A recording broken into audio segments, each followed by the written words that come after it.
महिला को इसलिए नौकरी से निकाला गया, इस भोजन माता को, क्योंकि ये स्कूल में खाना बना रही थी।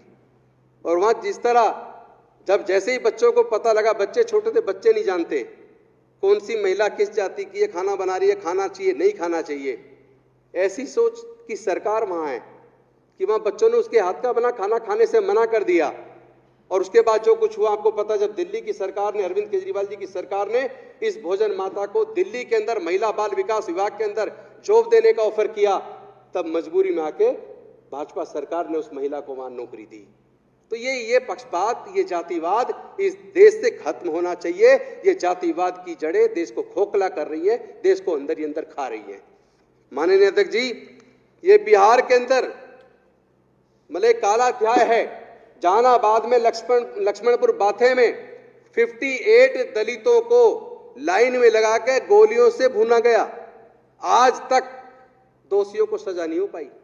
आज तक इन 58 जो लोग खड़े होकर गोलियों से मार दिए, क्या इसकी चर्चा कहीं सुनी है आपने? 58 लोगों की मौत पे दर्द नहीं होना चाहिए, क्योंकि ये दलित आदिवासी मर रहे हैं तो इस पे कोई नहीं बोलेगा। ऐसे चलेगा क्या? ये देश में चलने वाला नहीं है। और जो लोग इस तरह का पक्षपात करते हैं उनको आने वाले समय में भुगतना पड़ेगा। ये न्याय नहीं है। मिर्चपुर के अंदर हरियाणा में जिस तरह हमारी बहन के साथ बलात्कार करके उसको जलाया गया, उनके घर वालों को मारा गया, गोहाना के अंदर हमारे लोगों को मारा गया, सैकड़ों घर जलाए गए, धुलीना के अंदर 5 लोगों को जिस तरह कपड़े धोते इस तरह पटक पटक के मार दिया गया, क्या उन पे चर्चा नहीं होनी चाहिए? मैं आपके माध्यम से ये मलियाना के अंदर 22 मई 1987 को 42 मुस्लिम युवक एक दिन और 72 मुस्लिम युवक अगले दिन ये मार दिए गए। इस पे कहीं आपने चर्चा सुनी है?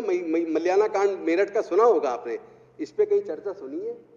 इन पे फिल्म नहीं बनेगी। केवल पैसा कमाने के लिए फिल्म लोग जो बनाते हैं, मैं कहना चाहता हूं अगर सच्चा दर्द उनका, अगर उनके अंदर सच्ची सहानुभूति कश्मीरी पंडितों के प्रति है, तो कम से कम उस 200 करोड़ में से 150 करोड़ तो उनके पुनर्वास के लिए दे दीजिए, तब हम मानेंगे तुम्हारे अंदर उनके प्रति सच्चा दर्द है।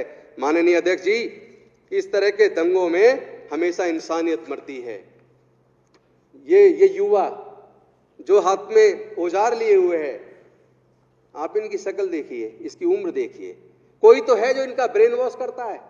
सच्चाई तो यह है कि हमें ऐसी शिक्षा नीति देश में लागू करनी चाहिए जिसमें सभी को क्वालिटी एजुकेशन मिले, और वो भी जॉब ओरिएंटेड हो।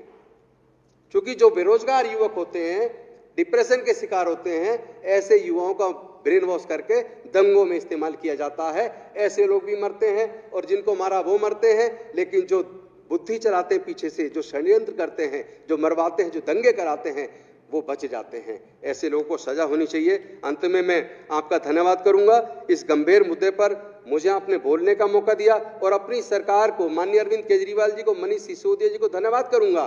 इन्होंने कम से कम सच मायने में जो कश्मीरी पंडित है, जो अध्यापक थे, 100 से भी ज्यादा थे, उनको रेगुलराइज करके उनके दर्द को सही मायने में समझा और उसको सही, ये सच्ची सहानुभूति दी। दिल्ली के अंदर जो कश्मीरी पंडित हैं, उनको जो मुआवजा राशि दी जाती है तब से ही दी जा रही है। मुझे याद है 1995 के अंदर 30 हज़ारी कोर्ट में 16,54,689 रुपए की कश्मीरी पंडित फंड की चोरी हुई थी। इसलिए मुझे याद है, कब से 95 का तो मुझे याद है, कितने सालों से उनको जो मुआवजा दिया जा रहा है उसमें केंद्र सरकार भी देती है और एक हिस्सा दिल्ली की सरकार भी देती है। मुझे लगता है निष्पक्ष रूप से इस पे भी चर्चा कर लेनी चाहिए। जो देश के अंदर अलग अलग जगह दंगे हुए और उन दंगे से जो विस्थापित होकर दिल्ली में आकर झुग्गियों में बस गए, क्या उनके विस्थापन के लिए काम हुआ? क्या उन लोगों को मुआवजा मिल रहा है? मुआवजा हर उस व्यक्ति को मिलना चाहिए जो दंगे से प्रभावित है, निष्पक्ष रूप से मिलना चाहिए, उनको रिहेबिलिटेट किया जाना चाहिए। तभी सच्चे मायने में लगेगा कि हम ऐसे जो विस्थापित है, दंगा पीड़ित है, उनके प्रति हमारे सीने में दर्द है और उस दर्द को हम निवारण करने की दिशा में काम कर रहे हैं। अरविंद केजरीवाल की सरकार निश्चित तौर पर इस दिशा में तेजी से आगे बढ़ रही है कि कहीं पे भी दंगे ना हो, ऐसे युवाओं को इस तरह की शिक्षा प्रदान की जाए ताकि उनको कोई इस्तेमाल ना कर पाए, कोई दंगे ना करा पाए। इसके लिए मैं विशेष रूप से अपने माननीय मुख्यमंत्री जी का और शिक्षा मंत्री जी का धन्यवाद करते हुए